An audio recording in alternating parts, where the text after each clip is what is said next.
Hello there, and welcome to the EDC Empire. Today, we will be taking a look at the Kershaw Scallion. The Kershaw Scallion is designed by Ken Onion, OEM'd by Kershaw, USA. So, Kershaw does make some Chinese models, but this is another one of their USA-made models, which you can tell with the flag on the blade right there. The Kershaw Scallion comes in either liner or frame lock variations, which we'll get into later on in the review, and can either be deployed with an assisted flipper or assisted thumb stud action. The Scallion is running on washers with a 420HC blade, which is a recurve drop point. It is hollow ground coming down to a very nice thin edge, which is great for slicing. And then the handle materials on this particular Scallion, which is a liner lock variant, is aluminum with steel liners. If you're getting the frame lock, you're going to have full steel scales and lock side. And that is going to mean that you're going to be a little bit heavier, and also you may run into some issues with pressing down on the lock side when trying to deploy the Scallion because it is so small. Speaking of size, you have an overall length of 3.97 inches when open and 3.54 inches when folded. You have an overall depth when folded of 1.13 inches and a width at the pivot of 0.42 inches, not including the pocket clip, which means in comparison to your PM2, you're going to be a little bit thinner, a little bit more svelte. And then getting into some size comparisons, we have the PM2 and Para 3, and what we can see here is that the Scallion is a fantastically small knife. It is dwarfed by both of these, and even with that, we're going to find later on in the review, the ergos on this thing are fantastic. Getting on to two more size comparisons, we have the Spyderco Delica 4 and the Benchmade Bugout. Again, it is smaller than both, with actually a pretty comparable amount of edge length to the Delica, with substantially less handle. I don't know why I'm grabbing the Scallion. And then we've got two more of our main size comparisons with the QSP Penguin and Civivi Elementum. And what we're seeing here is, yet again, less, but definitely pretty similar to the Civivi Elementum, but substantially less handle. And then getting into one other size comparison, I think one that's pretty important to keep in mind is, in my opinion, its larger brother, the Kershaw Leak. This is a more upgraded version, but it is also a liner lock, and it is slightly larger, but it similarly has a very good blade to handle ratios. And yeah, this is something that you might be considering if you're considering the Scallion as well.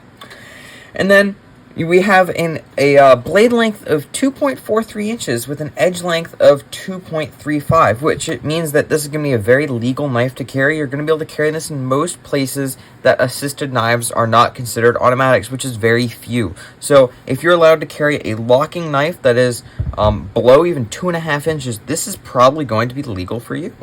And then we have a blade stock of 0.11 inches, which means that along with this very thin grind, we have a decently thin blade stock, which means that this thing has an overall very slicey profile, which is very, very nice and refreshing for a small knife. I was looking at the Benchmade Mini Griptilian, which is another smaller knife, a little bit larger than the Scallion, but definitely smaller, but it had a thicker grind, and that was a little bit, it's nice for some things, but sometimes it's nice just to have a nice little box opener, a little letter opener that you just pull out, do your duty, and put it away. You don't really have to worry about anything else. And then finally, for your weight, we're going to have 2.76 ounces.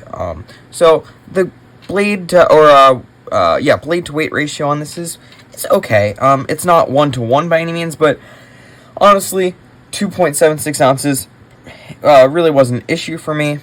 This is a very carryable knife. It's actually pretty chunky for how large it is, even though it is, like I said, less thick than the PM2. It seems like it's thicker just because of you got pretty thick aluminum scales with normal sized liners, but just it feels pretty chunky in the hand, and actually it feels very good in the hand. I have large to extra large gloves or hands, and yeah, it fits very well. If I'm scooting up right to the kind of end point of the scale here, you can see I got a full finger grip, and this thing's really nice for pinching.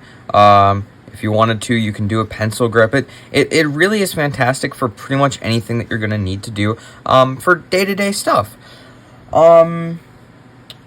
Yeah, so one of my common complaints about pocket knives is often to do with the pocket clip, and honestly, this is not an issue with the Scallion.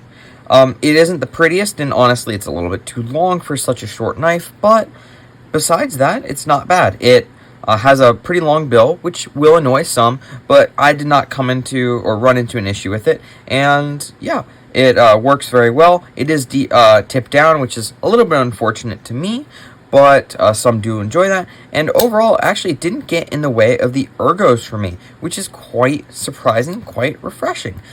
That probably is because the clip is very knocked down on the edges. You don't have really any sharp points. It's really quite fascinating, and it feels really nice in the hand. Overall, the Scallion for such a small knife is just, I can't get around it. It's comfortable. Another complaint that many people are going to have, and honestly, I got this knife 50% off. So this was $35. Normally, it's going to be $70, which for $70, 420 HC, which is going to be the blade material, is a little bit unfortunate. I'm sure there are more premium versions like what you have with the Leak. This is S35VN. I'm sure you'll be able to find better versions, but the standard version coming in at around $70, give or take, is 420 HC, which is a little bit unfortunate. Other than that, I mean, yeah, I don't have any complaints. I don't hate 420 HC, but it's a little bit expensive for the price range here.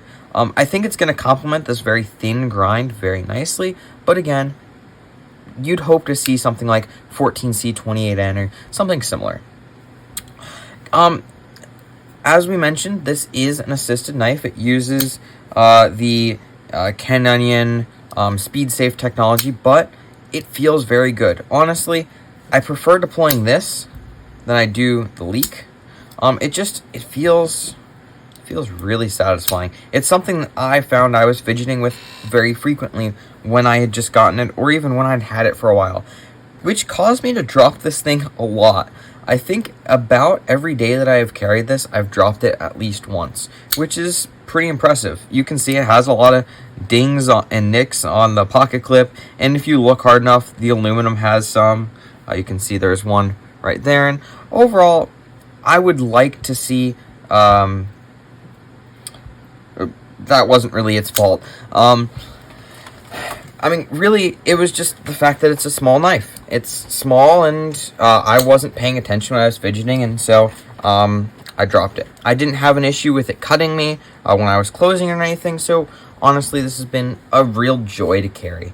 I usually prefer something a little bit larger, like the Bug Out. I just like something that really fills my hand, but honestly, I can't complain. This fills my hand. If you have chunky hands, though, larger hands, I actually don't think that you're going to like this, even if you're usually fine with a smaller knife. I can see this being very difficult if you have larger than my hands.